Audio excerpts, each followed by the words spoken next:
World TV Noticias. ¿Qué tal? ¿Cómo están? Muy buenas tardes. Bienvenidos a este espacio noticioso informativo World TV Noticias. Los saluda con mucho gusto servidor amigo Luis Vázquez. Y qué bueno que nos acompaña en este espacio porque tenemos mucha información que platicar con todos ustedes. Y ya lo sabe, estamos en programas especiales. Hemos ido repasando la información más relevante mes con mes. Esa información que se quedó tatuada en este 2021. El día de hoy hablaremos de lo más relevante del mes de agosto. Así que es importante que usted se mantenga conectado con nosotros y que nos mande su mensaje a través de nuestra página de Facebook. Aparecemos como World TV Noticias o como canal WTV. Active las notificaciones para que en el momento que transmitamos en vivo usted se pueda enlazar directamente con nosotros. Y vamos a comenzar porque sin duda alguna la violencia contra las mujeres fue una de las tantas problemáticas que no se pudieron solucionar durante este año. Y no quiere decir que esta problemática nació durante estos 365 días, sino que incrementó. Y es que la violencia política contra las mujeres en América Latina, hasta el cansancio se ha dicho que la violencia contra las mujeres, resulta correcto decir la violencia por sus innumerables manifestaciones, responde a las asimetrías de poder entre hombres y mujeres, que mantiene a estas últimas en una situación de exclusión, subordinación y desventaja.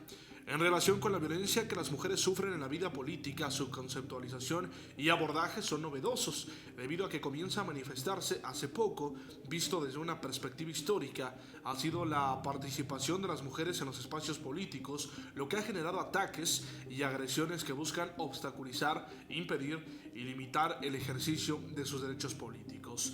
¿Y qué es lo que ocurre en América Latina? Bueno, pues el aumento de mujeres políticas y en cualquier cargo público, por designación o por vía electoral, a finales del siglo XX o inicios del siglo XXI, vino acompañado de la visibilización de un conjunto de agresiones que sufrían aquellas que se atrevían a participar en la arena político-electoral. Fueron los movimientos de mujeres y feministas la que hicieron visible esta realidad. El desarrollo de mecanismos para el avance de las mujeres en los espacios políticos, primero mediante las cuotas de género y después con la paridad, progresivamente ha sido incorporada en varios países latinoamericanos. Implicó la superación de ciertas barreras formales que obstaculizan su participación, pero las barreras informales siguen vigentes y una de sus expresiones es precisamente la violencia que sufren las que se atreven a intervenir en los espacios políticos. Cabe destacar que en estos casos, si bien la violencia puede ser dirigida individualmente hacia una mujer, el mensaje es para todas las mujeres. Los espacios políticos no son para ellas y son los hombres los que tienen la capacidad para gobernar. Al analizar este tipo de violencia, también es importante tener presente que esta no se concreta en un hecho aislado, sino que se trata de un conjunto de acciones que en no pocas ocasiones suponen una escala que pueda terminar en feminicidio. Y es que esta situación ha afectado a más de una mujer. Aquí lo estamos englobando en América Latina porque durante esta época, durante el mes de agosto, hubo cambios en algunos cargos importantes de municipios y estados a lo largo del sur de nuestro continente, en donde evidentemente la represión por parte de sus compañeros políticos o compañeros de carrera se vio en las campañas políticas. En algunos países del primer mundo ya es algo normal o debería normalizarse esta situación. Pero parece que algunas personas no entienden que ya estamos en pleno siglo XXI y que todos tienen el derecho de ser votados y de votar, sin importar la religión, el género, la edad, la preferencia sexual, en fin. Bueno, vámonos con más información porque sin duda alguna también se dispararon los índices de los casos de abuso policial y de fuerza. El pasado 3 de agosto, José Eduardo Ravelo, joven de 23 años, murió por la destrucción orgánica múltiple y polotraumatismo derivado de la detención ilegal, violación y tortura de 4 policías municipales de Mérida, Yucatán. un hecho terrible que lamentablemente no puede considerarse un caso aislado. En México sobran evidencias de policías, procuradurías, fiscalías y fuerzas armadas que han participado en privaciones ilegales de la libertad, robo de bienes, corrupción, sembrado de evidencia, maltrato, abuso sexual, lesiones dolosas, tortura, desapariciones forzadas y homicidios. Todo ello en la absoluta impunidad, sin que alguien asuma alguna responsabilidad, sin atender a las víctimas directas e indirectas, sin sanción a los responsables ni reparación del daño. Y peor aún, sin que se inicie una transformación institucional que evite la ocurrencia de casos similares en el futuro. Las víctimas más frecuentes del abuso de los cuerpos de seguridad son los jóvenes, las mujeres, los migrantes, la población indígena, así como los integrantes de los niveles socioeconómicos más desfavorecidos del país. Solo en el último mes hay 5 casos de abuso policial y 2 de abuso ministerial. El último, ocurrido el pasado sábado, 14. Los policías de la capital detuvieron ilegalmente, robaron, lesionaron, amenazaron y extorsionaron a 2 jóvenes. El miércoles, 11 policías municipales de Toluca, desde una patrulla en movimiento, acosaron sexualmente a una joven de 19 años. En fin, una tristeza lo que ocurre en el perfil y la preparación de los policías de nuestro país. Y así como este tipo de cosas, así como este tipo de casos y de cuestiones son lo que terminan por afectar.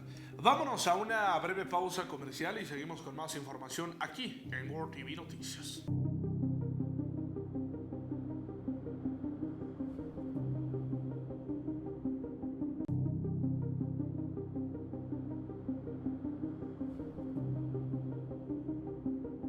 Qué bueno que sea con nosotros a través de este espacio noticioso informativo World TV Noticias. Estamos repasando las problemáticas y las noticias más relevantes del mes de agosto del 2021. Si alguna noticia nos llega a hacer falta, por favor, aquí déjenos su comentario en la caja. Recuerde que este espacio es de usted y para usted. Recuerde que también nos puede seguir a través de nuestra página de Facebook. Aparecemos como canal WTV Noticias. De lunes a viernes en punto a las 3 de la tarde estará acompañado por su servidor. Ya hablamos de la violencia política que existe contra las mujeres, también del uso excesivo de la fuerza por parte de la policía en contra de muchos casos y que lamentablemente esos casos no son aislados y se quedan impunes. Ahora vamos a cambiar de información porque en el mes de agosto se hablaba de la posibilidad de poco a poco empezar a regresar con las clases presenciales. Algunas personas estaban a favor y otras en contra, como es el caso de un juez que rechazó frenar el regreso a clases presenciales.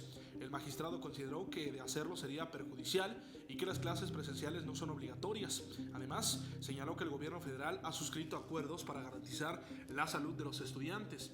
Pese a la tercera ola de contagios por COVID-19, un juez federal rechazó frenar el regreso a clases porque consideró que, de hacerlo, sería perjudicial y que las clases presenciales no son obligatorias. El juez noveno de distrito en materia de administración en la Ciudad de México admitió a trámite una demanda de amparo presentada por la organización Suma por la Educación, a quien le negó la suspensión, argumentando que el gobierno federal ha suscrito acuerdos para garantizar la salud de los estudiantes.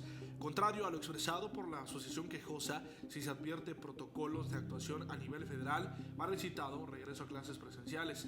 Aunado a lo anterior, conforme a lo señalado por el presidente de la República en la conferencia matutina del 6 de agosto de este año, el regreso a clases no será obligatorio, sino voluntario, lo que es un hecho notorio para este juzgado.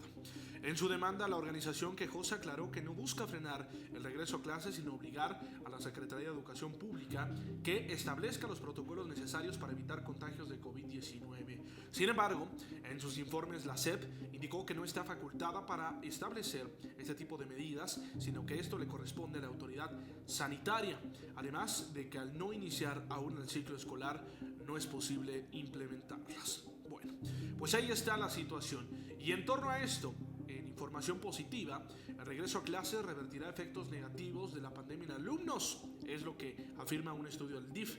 Especialistas del organismo explican que el regreso a las aulas contribuirá a hacer frente a problemas que se han agudizado y que afectan de manera directa a la niñez y la adolescencia, con el objetivo de hacer valer su derecho a la educación y a la sana convivencia y no afectar su correcto desarrollo. Niñas y niños y adolescentes deben regresar a clases presenciales con todas las medidas sanitarias recomendadas por las autoridades de salud, luego de que más de un año de no no asistir a la escuela como medida preventiva para evitar la propagación del virus SARS-CoV-2.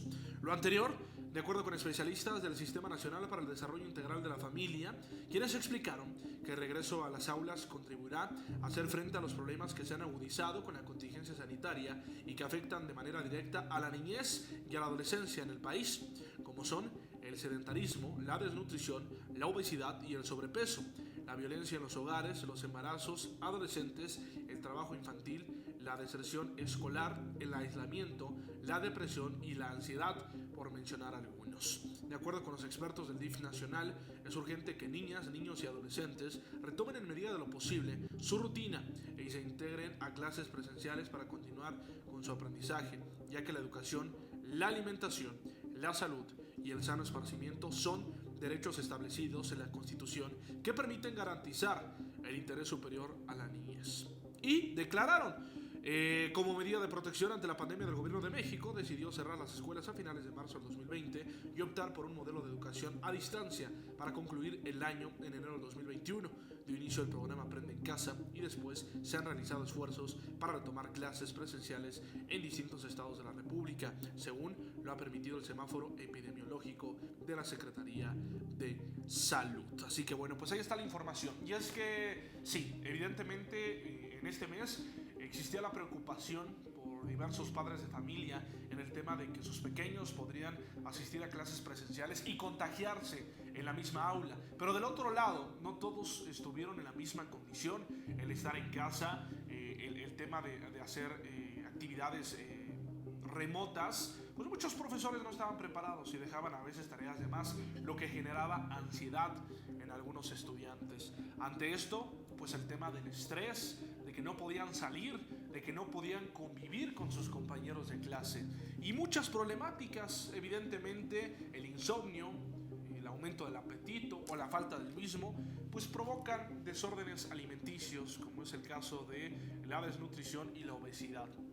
Psicológicamente le ayudaría a los niños y adolescentes regresar a ver a sus compañeritos. Evidentemente estábamos en la tercera ola de contagios y esto muchos con el temor, y además de que esta población no estaba vacunada contra el COVID-19, pues los terminaba por afectar. Pero hasta este entonces, cuando usted está viendo este programa, la realidad es que ya ha cambiado esta situación y que tampoco han regresado a clases presenciales. Vámonos a nuestra última pausa comercial y seguimos con más información aquí en World TV Noticias.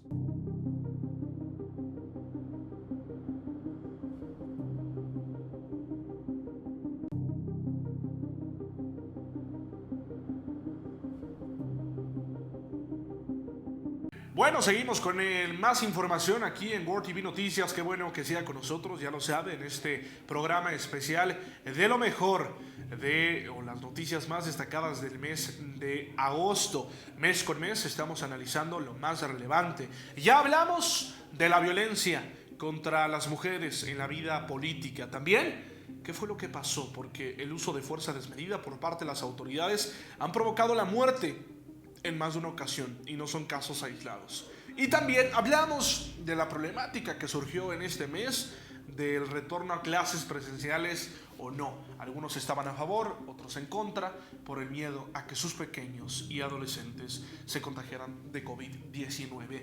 Precisamente que estamos hablando del tema de COVID-19, hay una estadística que no terminó por ayudar en lo absoluto, y es que aumentó al 10% las muertes de intubados por COVID-19.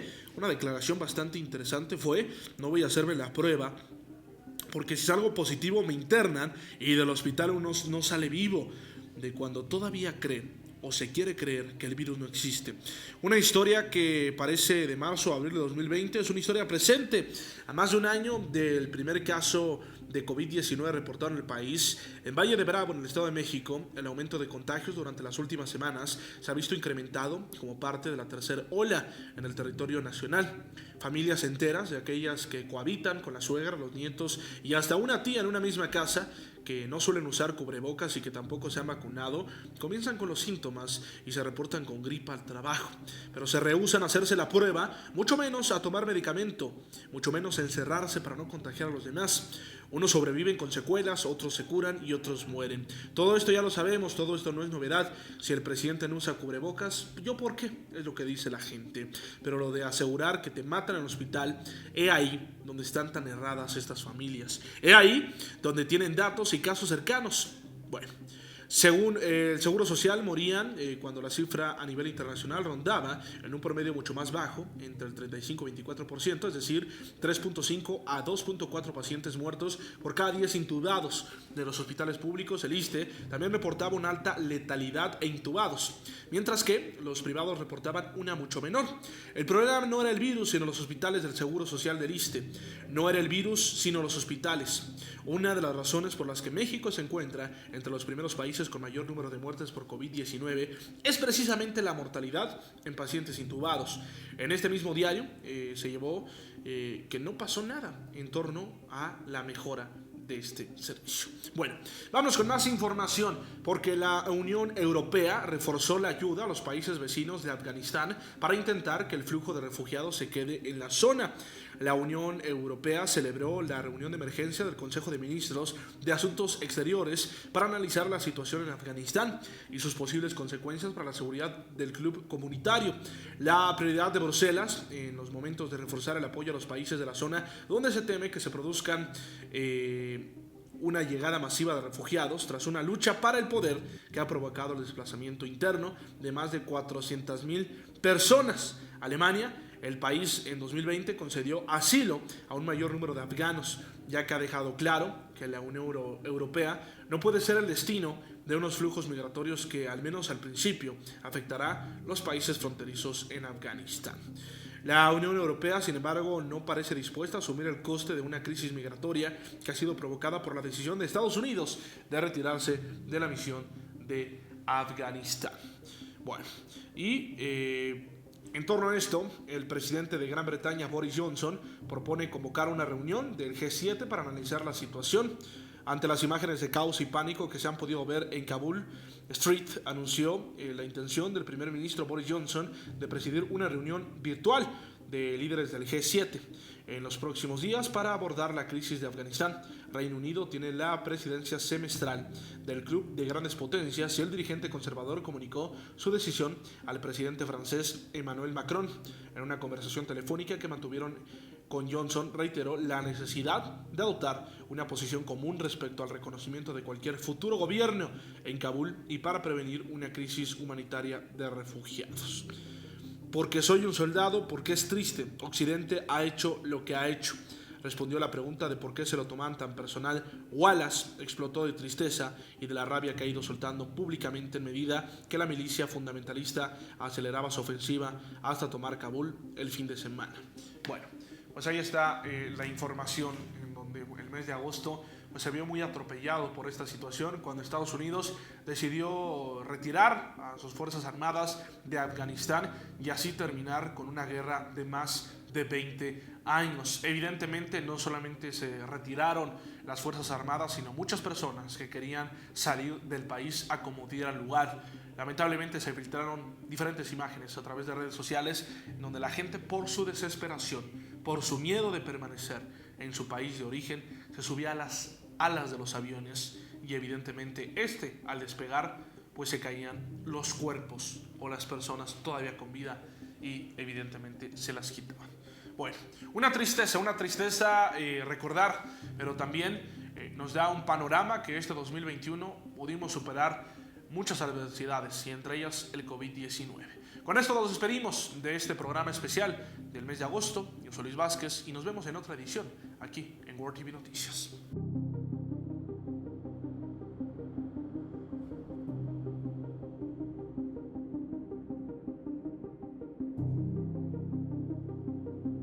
World TV Noticias.